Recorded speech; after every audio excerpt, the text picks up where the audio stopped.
Every night she sat there, wrapped in her shawl, rocking slowly, as the rain tapped gently on the roof.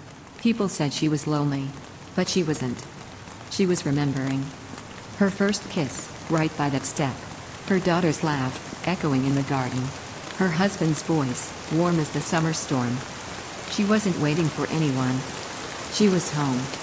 And the rain was her favorite company.